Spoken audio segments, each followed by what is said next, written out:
did sell $1,665 worth of parts from the junkyard from this one day. Okay, so this is episode 8. In episode 7, we were on the same cars, but I pulled some headlights and some more common parts.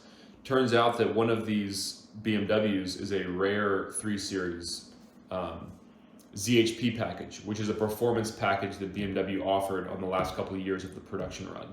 So that's the BMWs from the last couple of years of E46 from 2003 to 2006. You could buy this package that has 10 more horsepower, 10 more torque, and some styling changes.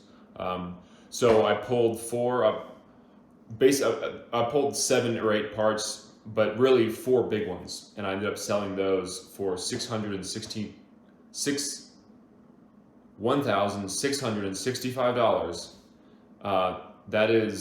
That's like gross sales. Okay, so that doesn't take into account eBay fees or shipping, or one of the items that I had to refund the buyer on, which made me almost lose money on the whole thing, which was dumb and my fault, and I'll talk about that at the end. But anyway, here's episode 8. All right, we're back at this 330 manual sedan that has the 6-speed. So I'm pretty sure, I was driving over here and I was thinking, I thought all the sedans had 5 speeds, but this one's a 6. So I'm thinking this is a ZHP. And if that's the case, the ZHP is kind of like a consolation prize for not having a 4-door M3. So they had different engine management and different cams to shift the power band up a little bit higher, make it a little bit more sporty. And they've got other things too. So I need to go through and see. Like, I'm looking at these mirrors now. I don't know if these mirrors are worth anything. I don't know if those are stock or what. So I need to go through. I'm gonna grab the transmission and then start seeing what's valuable on this car.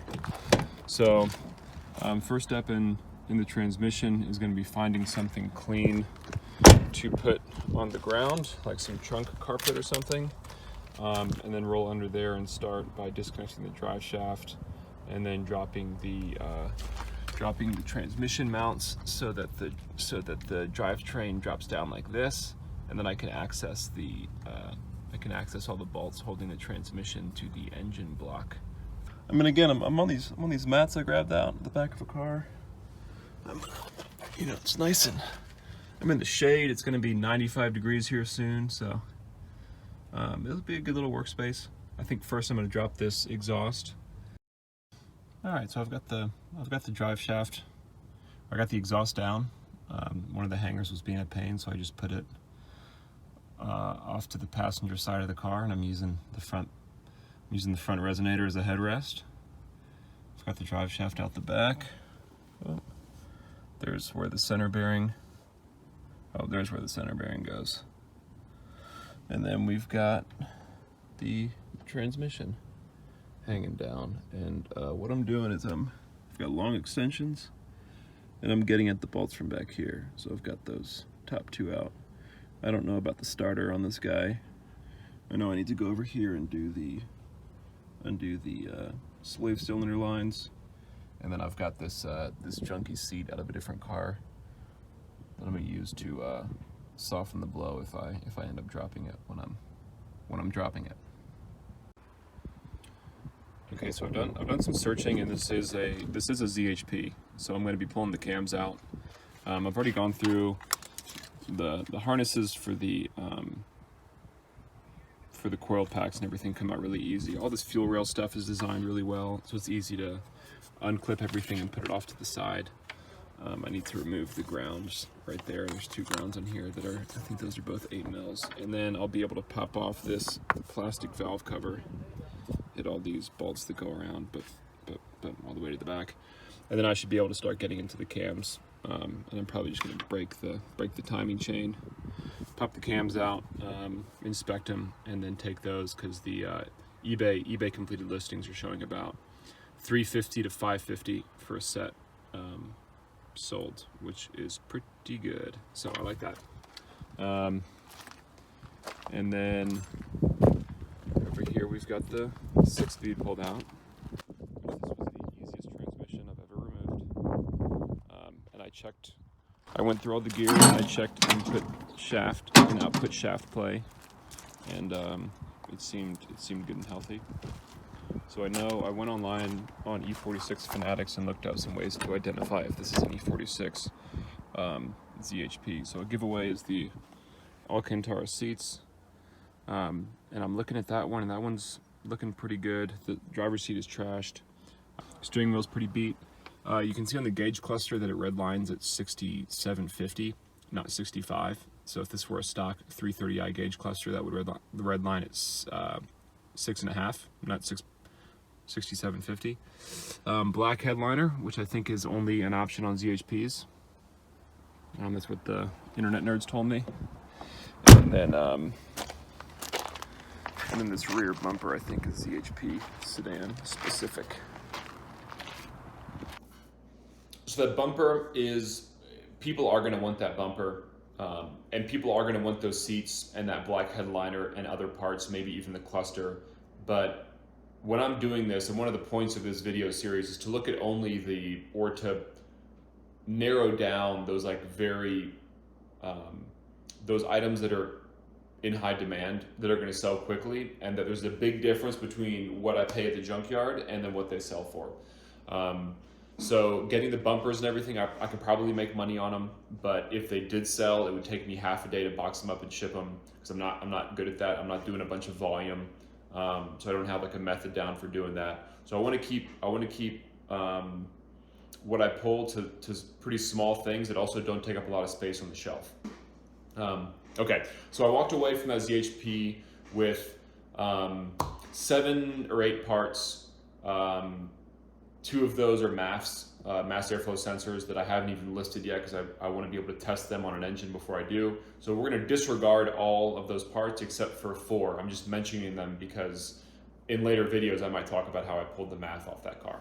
So anyway, I have 4 big parts off that ZHP.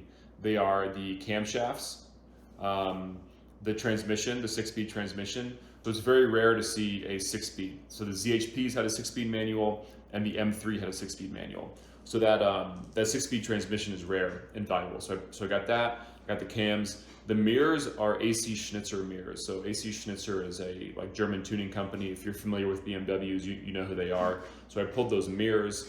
And then the 4th item I pulled is the Vanos unit. And Vanos is BMW's version of variable timing. So I have those 4 parts. I've sold those 4 big parts, and this is what I sold them for. I sold the transmission for $965. I sold the ACS mirrors for $240, the camshafts for $380, and then the Vanos unit for $80. And that's where I'm getting the $1,665, which that's what I sold them for. Okay, so I did sell $1,665 worth of parts from that one day in the junkyard. Now they were sitting on eBay for I think overall it took me about 2 months to sell those parts. I was pretty quick, but yeah, that's a good haul. So the ACS mirrors, the ZHP cams, and the Vanos unit, I paid just under $100 for those. So I paid $95.98 for all 3 of those parts. On those 3 parts, after shipping and eBay fees and the cost of them at the junkyard, I made $372.93, which is awesome, which is really good. I'm comparing that to episode 7 where we made $340. Both of those that's really good. I'd be happy with if I go to the junkyard and get a cup of coffee and walk around for a couple hours and make $20, I'm very happy. So the fact that I'm making a couple $100 on both these trips back to back is kind of crazy to me. So those are the 3 parts. The 4th part, the transmission, I sold that for $965. Like I said, I paid $253.99 for it. Okay, and then I paid $200 to ship it. So on that, I would have made $515. I say I would have made because I had to refund that buyer. All right, I made a very stupid mistake. I was lazy. I'm not a professional mechanic, but I know enough about cars that I should have checked the transmission fluid before I sent it to him. I don't know what I was doing. I don't know what I was thinking. I don't know why I didn't do it, but I sent the transmission. Maybe I was too excited. I sent the transmission to him. within a day he sends back a video of draining the fluid and there being metal shavings in the fluid. So I talked to him, and we settled on refunding him $700 of the $965, which honestly was very, I mean, he knew that it came from a junkyard car, but that was still negligent of me, and that was, I mean, it would have been fair if I would have refunded him the entire amount. But he let me get away with a little bit, which I really appreciated. Didn't deserve, but appreciated. So I refunded $700. So in the end, that I lost a good amount of money on that, because I had to pay for the transmission, $250. I had to ship it for $200. I had to refund him $700. Okay, so that's $1,100 right there, and then he paid me $965. So I'm out $185. Yeah, $185. Losing almost $200 on that, which is definitely a bummer. I am kind of motivated by how much I made off the ZHP. I mean, so if it weren't for this transmission, I would have made $450 or so. Is that what I had for the math? Yeah, somewhere. I mean, $400+ in a day, and those parts were pretty easy to take off. I mean, the cams took maybe an hour, but the mirrors were 20 minutes, and the vanos came off with the cams. So that was like a morning. I could have had those things pulled, listed on eBay, and boxed up in less than 6 hours, and just let them sit on eBay for a few months, and then get that chime that is sold, and go send them out. So I really enjoyed doing it. It just makes me think of, a lot of people walk by that ZHP, they don't know what's valuable. I know a little bit about BMW. I'm trying to learn more about Mercedes, Toyota, and Lexus.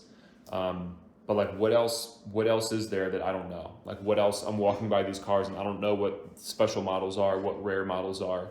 But that's kind of the point of these series, right? Like money in the junkyard. Like, I'm walking by it, I don't even know what it is, and I'm trying to learn. So hopefully you guys are getting some information out of this. If you're not BMW guys, you can kind of take notes. I'm hoping that in the next few months, as I put out more videos, maybe we get some feedback, and we can compare notes on what people should be keeping their eye out for if they're trying to go make money for fun in the junkyard. But I enjoyed this. I appreciate you guys for watching, and I will see you on the next one.